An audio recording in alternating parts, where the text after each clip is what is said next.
Now to a follow-up on that exclusive investigation into Brightline train deaths that we brought you last night. We told you about a West Palm Beach woman killed on the tracks last month and how her family was upset that her death was not reported to the media. Tonight, investigative reporter Terry Parker is looking deeper into how many injuries and deaths have been involved Brightline trains and why. Terry?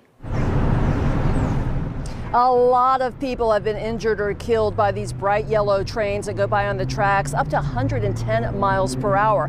According to federal reports, though, the Brightline trains themselves are not at fault in these deaths and injuries. Still, with the alarming number of people being killed, many are calling for more safety measures to be put in place around these tracks. Brightline hurdles up and down Florida from Miami to Orlando multiple times a day. Along the way, the trains have killed 127 people since launching in 2018, making it the deadliest train per mile in the country. The latest victim, 49-year-old Joanne DePina, killed after falling down on the tracks last month in West Palm Beach. My niece, Joanne DePina, she was tragically killed on these tracks on January 16th. By a Brightline train. If you walk around or look at this area, you'll see there's no signs, no fencing, nothing to prevent people from walking by here.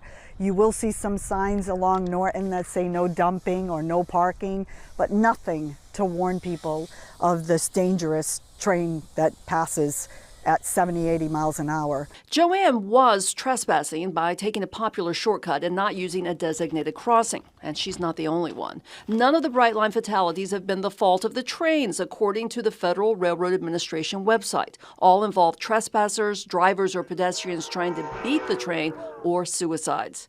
But why are these trains in particular so deadly? These trains move quickly, you may not expect it, and these tragedies occur because people are not following the rules. The trains follow their tracks, they're authorized to be there, and unfortunately, people make bad decisions. In 2024, 74 people were injured by a Brightline train in Florida, according to the Federal Train Administration. 41 people were killed.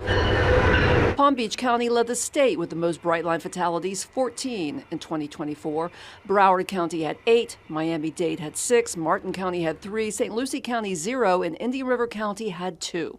Brightline said in 2022 it was starting a $45 million federally funded project to launch 33 miles of pedestrian safety features, including fencing, better safety signage, and raised pavement markers. So where are those improvements? I just spoke to a Brightline spokesman. He says they are simply waiting for the Federal Railroad Administration to sign off on that grant, and as soon as that happens, they will start putting all of those safety measures into place, hopefully this year. Terry Parker, WPBF 25 News.